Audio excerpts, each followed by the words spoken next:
Alors bonjour chers frères et sœurs, je vous souhaite la bienvenue à cette réunion du dimanche matin, 5 avril 2020. Alors Monsieur Roy il a eu une bonne idée, il m'a demandé qu'on enregistre un culte d'adoration avant le message. Donc ce matin, vous allez avoir droit à une réunion complète, culte d'adoration, suivi de la prédication de la parole de Dieu. On a enregistré ce matin Jess, moi, Sébastien, à l'église, des cantiques. Et je vous encourage à chanter avec nous, chez vous, de votre salon. Alors, on va pouvoir adorer notre Dieu d'un seul cœur, d'une seule bouche, ensemble, ce matin, à travers cet enregistrement-là. Juste avant de louer notre grand Dieu, j'aimerais juste lire deux versets de la parole. C'est dans le psaume 29, versets 10 et 11. On lit: L'Éternel était sur son trône lors du déluge. L'Éternel sur son trône règne éternellement. L'Éternel donne la force à son peuple. L'Éternel bénit son peuple et le rend heureux. Quel beau verset qui nous rappelle que notre Dieu est toujours assis sur son trône, toujours en plein contrôle de tout ce qui se passe. Et franchement, ça change tout. Ça nous donne un réconfort inébranlable lorsqu'on se rappelle cette vérité-là. Puis l'autre verset est aussi très encourageant. Dieu aime renouveler nos forces. Dieu aime bénir son peuple, le rendre heureux. Et c'est ce qu'il veut faire ce matin, ensemble, à travers ces beaux cantiques, à travers sa parole qu'on va entendre, à travers cette communion d'esprit, ce temps d'adoration commun ensemble. Alors, que Dieu vous bénisse, que Dieu vous rende heureux ce matin par cette réunion. Alors, on va chanter, on va louer notre Dieu ensemble.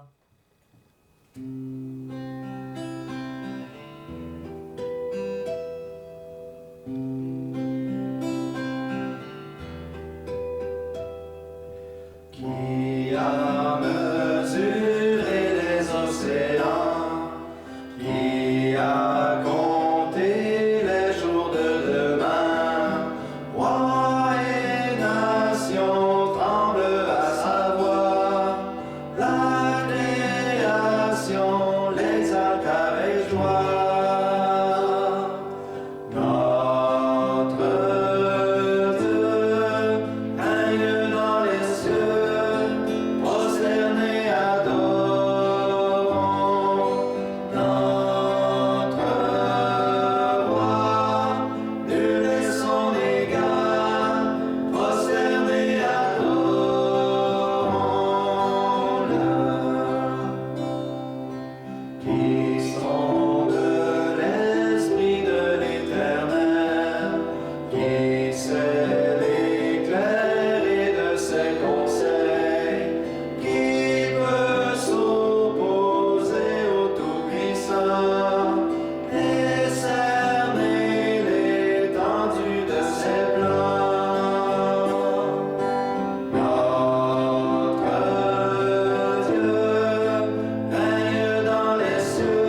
Éternel Dieu très haut, Dieu très saint, Roi de l'univers, on veut t'adorer pour qui tu es. Toi le Créateur, toi qui soutiens toutes choses, toi qui es assis sur ton trône, qui règne sur toutes choses, qui règne sur nos vies. On veut te remercier, Seigneur, de nous avoir pris en charge par ton Fils, notre Sauveur bien-aimé. Tu nous as rachetés, tu nous as engendrés, tu as fait de nous tes enfants, tes bien-aimés en Jésus-Christ. On est vraiment heureux d'être tes enfants. Merci d'être avec nous. Merci pour ta paix. Merci pour l'espérance glorieuse qu'on possède comme une encre de l'âme. Merci Seigneur pour ton Église aussi, pour la joie qu'on a d'être réunis en esprit ensemble ce matin pour t'adorer, pour écouter ta parole. Merci pour ce lien éternel qui nous unit les uns aux autres avec toi. Père, reçois nos louanges, reçois notre amour, reçois notre adoration, tu en es digne. Et réchauffe nos cœurs ce matin. On a besoin que tu nous encourages, que tu nous réjouisses, que tu renouvelles aussi notre perspective spirituelle des choses, Seigneur, qu'on puisse voir la vie comme tu veux qu'on la voie. Aide-nous, Seigneur, à te plaire, te glorifier de plus en plus, à marcher d'une manière digne de toi, qui nous appelle à ton royaume et à ta gloire éternelle. Bénis ton peuple. Ce matin, rends-nous heureux en toi. On te demande toutes ces choses au nom de Jésus. Amen. Psaume 33, versets 20 à 22. Notre âme espère en l'Éternel. Il est notre secours et notre bouclier, car notre cœur met en lui sa joie, car nous avons confiance en son saint nom. Éternel, que ta grâce soit sur nous, comme nous espérons en toi.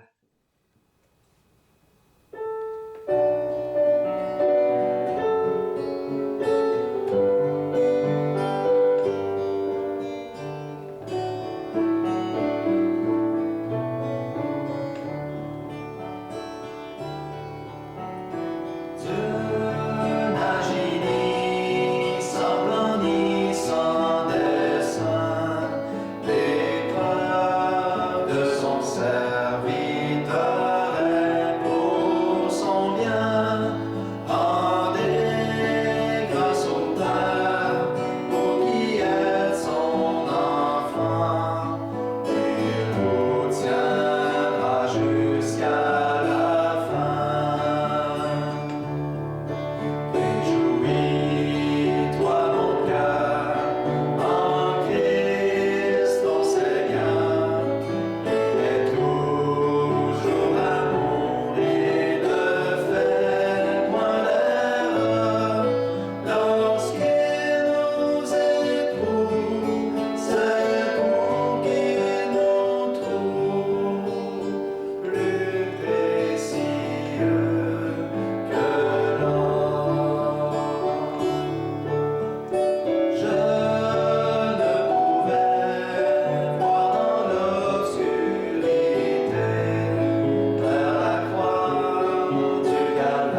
partage que j'ai déjà apporté, mais je trouve particulièrement approprié dans la situation actuelle. Marc 4, à partir du verset 35. Ce même jour, sur le soir, Jésus leur dit, « Passons sur l'autre bord. » Après avoir envoyé la foule, ils l'emmenèrent dans la barque où il se trouvait. Il y avait aussi d'autres barques avec lui.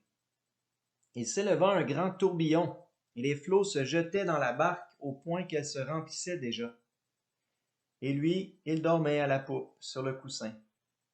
Ils le réveillèrent et lui dirent, « Maître, ne t'inquiètes-tu pas de ce que nous périssons? » S'étant réveillé, il menaça le vent et dit à la mer, « Silence, tais-toi! » Et le vent cessa, et il y eut un grand calme.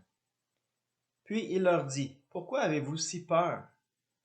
Comment n'avez-vous point de foi? » Ils furent saisis d'une grande frayeur, et ils se dirent les uns aux autres, « Quel est donc celui-ci à qui obéissent même le vent et la mer? » Il y a dans cette histoire-là une belle image de la vie chrétienne, je trouve. La vie chrétienne, c'est un petit peu comme une traversée. Le Seigneur nous demande de traverser la mer en attendant d'arriver au port, à la cité céleste. Et pendant cette traversée-là, il va y avoir des tempêtes. Il faut s'y attendre. Le Seigneur nous a avertis maintes reprises dans sa parole. Mais ce qui fait toute la différence, c'est quoi? Vous vous en rappelez? Vous pouvez répondre de votre salon. Ce qui fait toute la différence, c'est que Jésus est dans notre barque. Jésus est avec nous. On peut avoir l'impression qu'il dort, mais il est là. Puis à tout moment, il y a un seul mot à dire et la tempête va se calmer.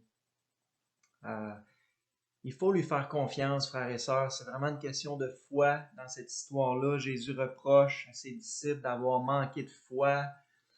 Alors, tirons leçon de leur expérience. Faisons confiance à notre Maître bien-aimé qui est tout-puissant, qui a le contrôle sur le vent et la mer, qui a le contrôle sur toutes les circonstances dans notre vie.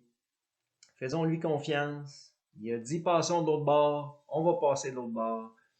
Et en attendant, glorifions-le par notre confiance inébranlable en lui pendant la traversée.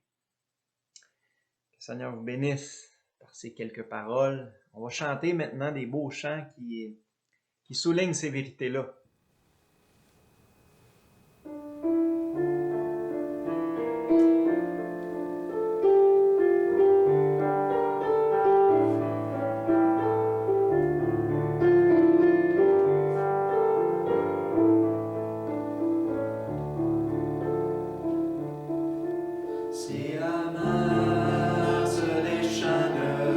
Si le vent souffle fort, si ta barque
Normalement, on prend toujours un temps de prière. Je demande tout le temps 3 ou 4 hommes de prier en assemblée. Pour moi, c'est un moment précieux du culte d'adoration où l'Église s'exprime tour à tour. On ne peut pas le faire ensemble ce matin, mais on peut le faire quand même chacun chez nous, dans notre salon. Et le Seigneur tend l'oreille, le Seigneur nous écoute, même si on est dispersé. Il est omniprésent, omniscient. Et ça serait bien là, qu'on puisse prendre un petit temps de prière. Donc, j'encourage particulièrement les pères de famille, les chefs de foyer, à prendre un temps pour louer Dieu et le remercier par la prière. Alors, vous pouvez mettre la vidéo sur pause quelques minutes et le repartir après le temps de prière. Alors, à tout de suite. Ésaïe 26, versets 3 et 4. À celui qui est ferme dans ses sentiments, tu assures la paix. La paix parce qu'il se confie en toi. Confiez-vous en l'Éternel à perpétuité, car l'Éternel est le rocher des siècles.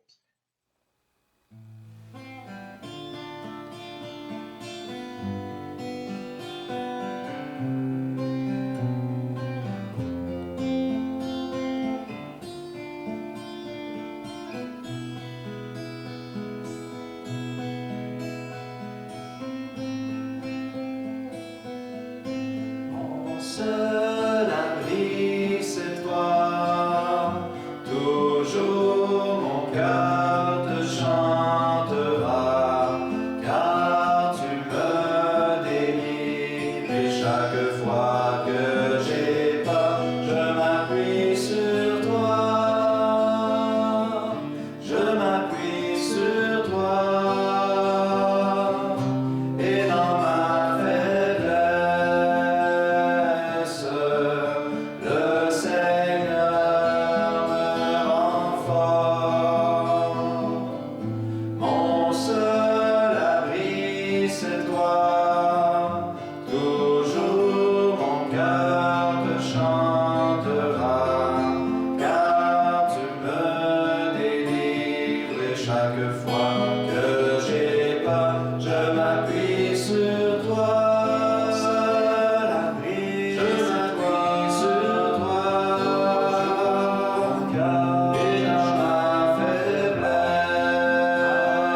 Merci Seigneur pour ces beaux cantiques qui réchauffent nos cœurs, qui nourrissent notre foi, notre admiration devant notre grand Dieu.